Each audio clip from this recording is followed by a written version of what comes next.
Now, Howie, this is the time of year where he does get into the possibility of extending guys. And oh, by the way, got a lot of work to do with this group. You got a whole bunch of guys on A lot one-year of one-year contracts. deals. A lot of one-year deals.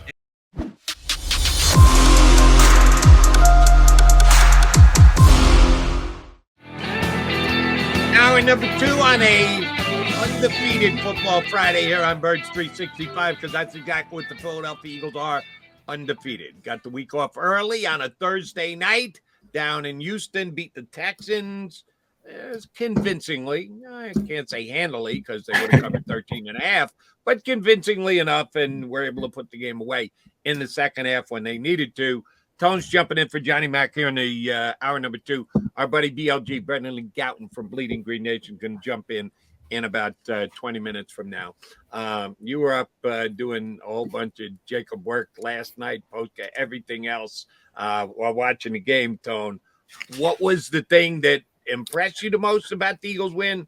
What was the one thing you said, yeah, but they won? Yeah, but need to clean this up, need to be better than this in that particular area, and or yeah, that's a concern with this team, even though they're 8-0.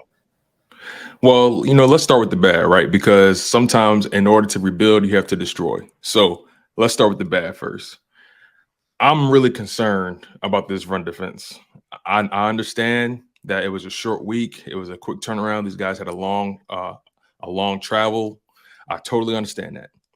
But when you think about what Jordan Davis brings to the table, and I understand he's a rookie, he's still, getting his feet wet. He only plays about maybe 30 to 40% of the snaps, if that.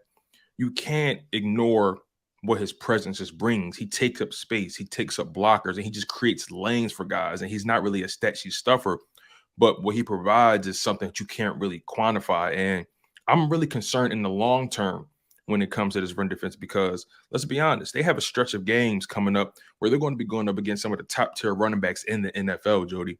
Let's think about this. You're going to have Jonathan Taylor coming up. You have Antonio Gibson coming up. You have Saquon Barkley coming up. You have Aaron Jones coming up. You have Derrick Henry coming up. Those are some hard-nosed runners. And if Jonathan Gannon can't get this defense sorted out from a run defense perspective, they're going to really have some problems. Now, what I loved Jalen Hurts' efficiency.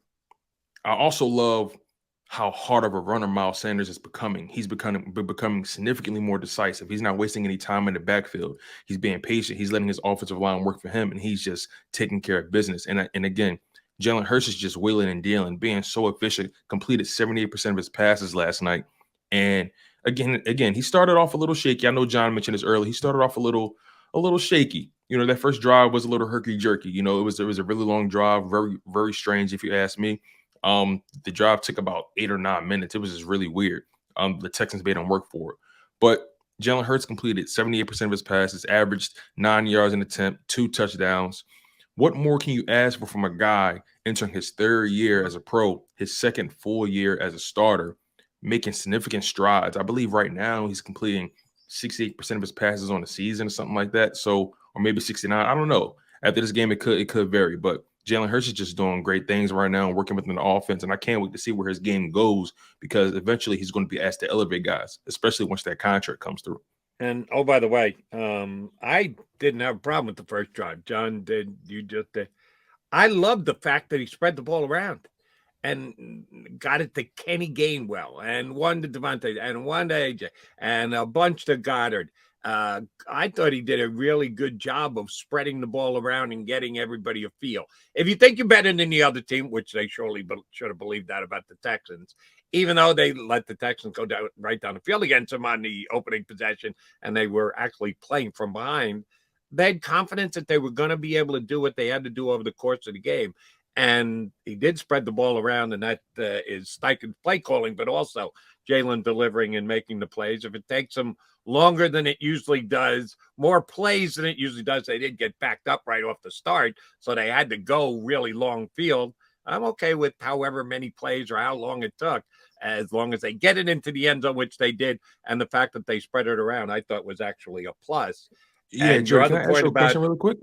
yeah, Really quickly, do you think they came out I don't mean to interrupt, but do you think they came out with too much of a pass happy mentality? No, if you end up in the end zone, how do you? I'll falter back to what was the result? Oh, they got a touchdown. Went down the field, got a touchdown. Okay, well then I'm not going to second guess it when you do end up getting the game even.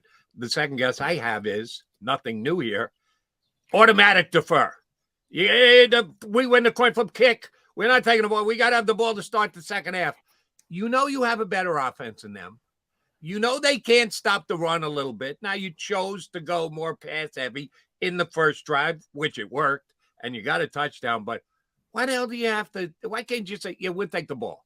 We're going to beat their defense. We know our offense is going to go down and give us a touchdown. So who the hell cares about, we could get that.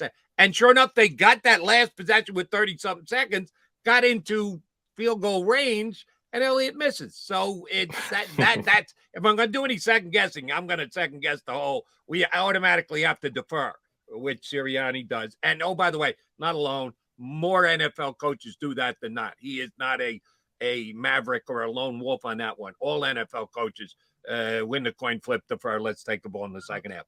I think it should be an individual decision on every single game. And my decision against that Texans defense would have been, yeah, give me the give my offense the ball first so we can go down and establish it.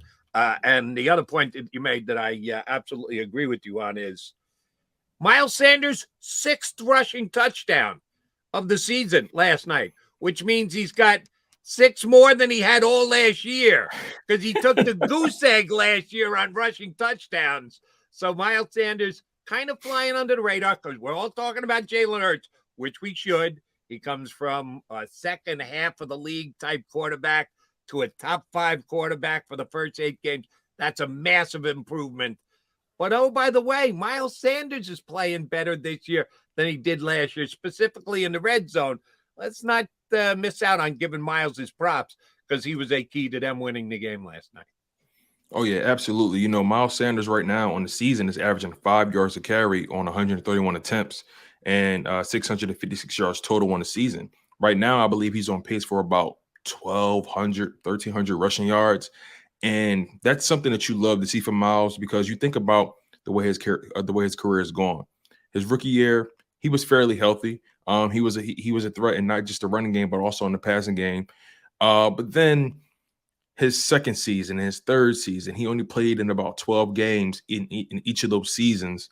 And, you clearly saw him. I don't know if he was falling out of favor. I'm not sure if it was just strictly because of health, but you saw games where the coaches were intentionally not going to him. Was it his fumbling issues at the time? I'm not entirely sure, but let's really put this into perspective. He's in year 4. He's looking for a contract. He understands the assignment. So that just goes to show you when a guy is motivated, they have the talent, they have the wherewithal, they have the capability to get the job done. They just need to be motivated. They need to have that focus. And clearly, Miles Sanders didn't have a certain focus in year 2 and year 3. And I'm not associating that with the health part. That's a separate issue. But Miles this season, let's just call it what it is. He's been running like a bat out of hell, and he's running to the money, and someone's going to pay him. And I'm curious to know, what's your thoughts on that, on that part of it, right? Because Howard Roseman doesn't like to commit big money to the running backs. Neither does 80 to 90% of the NFL. Unless you're a transcendent guy like a Nick Chubb or a Derrick Henry or maybe a Dalvin Cook, you're not really getting a big long-term deal, right? So what do you think? What are the prospects for Miles Sanders' contract in Philadelphia, or if not in Philadelphia, where could he potentially end up?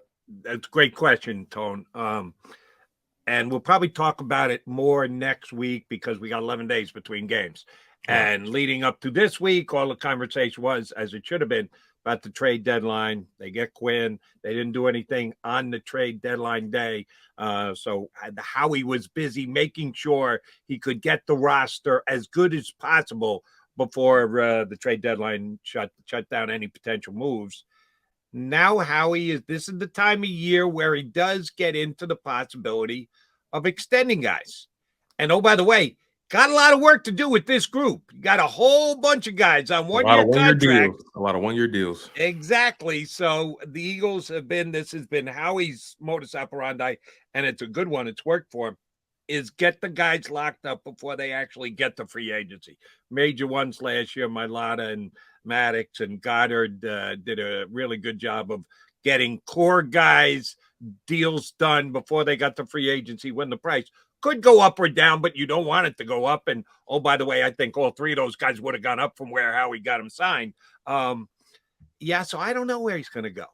Miles is in that mix. He is for me, at least. I don't know if he is for the Eagles. You're right when you say Howie has never shown the affinity to pay even top market dollar. I'm not talking above and beyond free agent dollars, but top of the market dollars for the running back position. I think he's probably going to be more in tune to the defense, the DBs, the linebackers. Got to get all of them. So both safeties are free agents. Bradbury's a free agent. Both linebackers. That's 5 out of your 6 starting guys on your defensive backfield. That your back 7 that you got to try and get signed. Yeah, I think Miles is going to get lost in the mix. Not that he doesn't deserve it, because you and I just sung his praises on the seasons he's having. Absolutely. But because of the Eagles and the way they are situated right now with as many guys with deals that need to get done, I think Miles is now, if Miles wants to stay and the market doesn't blow up and the Eagles can get him back for a dollar figure that they think they're good with, he could still come back. I think he could become a free agent and then re-sign with the Eagles. But I don't think he's going to be, he surely as sure as I won't be the guy. But even if, like last year, they do a couple of guys, I think he's down the list of guys that are going to get their deal done ahead of time. Yeah, definitely. And, this is a fascinating time for the Eagles because they're undefeated. And right now, everyone's stock is up. Everyone can kind of write their own ticket right now. And, it's hard to imagine Howie Roseman. And I know you and John broached this maybe a few shows ago or maybe throughout, the season. It's hard to negotiate guys when the leverage is really in their favor with that 8-0 record. You know what I mean? Right. It's hard to, have those kind of contract negotiations. But I think when you think about Miles Sanders and what he has done and how he's being used, Miles Sanders hardly eclipses 15 to 18 touches a game, hardly eclipses that. So I think it's going to be important for Miles to pay attention to why he has his level of success. Yes, he's running harder. Yes, he's taking his game to another level. Yes, he's being more productive in the red zone. Absolutely. But I think it's going to be really imperative for Miles to understand what he's been given. And that's the number 1 offensive line in the NFL, if you ask me. And not many running backs have that level of grace. Not many have the opportunity to run behind guys like Jason Kelce or Lane Johnson or Mailata or Dickerson or when we had Brandon Brooks, Isaac Samalu, so on and so forth. So I think if Miles Sanders likes where he is, and if the money makes sense, and again, it's always about the guaranteed dollars, right? That's where you lock players in. If you can guarantee him enough money where he feels like he has enough security, enough life-changing money, and you can convince him that, listen, we understand that, you've been productive, but you also have the number 1 offensive line in the NFL. The grass isn't always greener on the other side, right, Jody? Here's the reason why I think Miles is down the list, because of something you just stated. Howie Roseman and the coaching staff, because I don't think he makes these decisions in a vacuum. I think he's in constant communications and conversations with Sirianni and the entire coaching staff. They probably believe that, they can plug and play. That if it needs to be Kenny Gainwell, it'll be Kenny Gainwell. If we can't get Miles signed, all right, well, we draft the running back in the 5th round, and he'll come in and we'll be able to incorporate him into the mix. Maybe they even think Trey Sermon was a steal. Kind of tough to believe since they don't even get him activated, but given an entire training camp, maybe going forward, I think they're going to look at it and go, yeah, you know why Miles is good? Because he's running behind our offensive line, and everybody who runs behind our offensive line looks good. And we're planning on keeping our offensive line in tow. We're not going to let any of these guys get away. And if anything, we've got better depth there with young guys who, if we have an injury, we can plug in and not miss as big a beat. That I think might be the biggest deterrent to Miles getting a contract, because, their offensive line is just the best in the National Football League, has been for the last 2 years, continues to be. And if you're projecting, even if Kelce were to retire at the end of the year, you believe you got beef jerky to step in and be able to get the job done. That's why I think Miles is probably not going to get a contract extension. Hey, Jody, let me put it into perspective once again. Last season, Jalen Hurts averaged just over 5 yards a carry behind his offensive line. Miles Sanders averaged just over 5 yards a carry behind his offensive line. Jordan Howard averaged almost 5 yards a carry behind his offensive line. Boston Scott averaged just over 4 yards a carry. Kenny Gainwell averaged just over 4 yards a carry. Jason Huntley only played in one game with 13 attempts, but averaged 4 yards a carry. So when you put it in from that perspective, where does Miles Sanders transcend from a per rush perspective? You get what I mean? Like, the offensive line is clearly able to get at minimum 4 yards a carry for anybody, and Miles Sanders is only averaging one more yard than that. So where's that threshold? You know what I'm saying? That's where the leverage is for Harry Roseman when it comes to Miles Sanders contract negotiations. You know, what's your thoughts on that detail about? One thing he has been able to do is he's shown the ability for me to break a bigger play every once in a while. It's not just absolutely 5 or 6, 3 yards now or 8, 6. No, Miles will get you 20 and 25 on a perfectly blocked play, and he makes the right read on the jump cut, and he beats the one tackler. I don't know that any of the other guys he ran down from last year, or most importantly, the 2 guys who are still here, Gainwell and Scott, have that same ability. So there's a reason Miles has many more carries than anybody else over the last 2 years. He's their best back, and they know he's their best back. Definitely. And John has continued to say that, and he would have a better grasp on this than either you or I, because he's down there all the time. The coaching staff likes Miles Sanders more than the front office does. The front office doesn't dislike Miles, but the coaching staff really appreciates Miles. And as I just said a couple of minutes ago, this is a constant communication between Harry Roseman and Nick Sirianni. Yes, Howie's got final say, Howie's the general manager, Howie is Nick's boss, but I think those two have a very good relationship.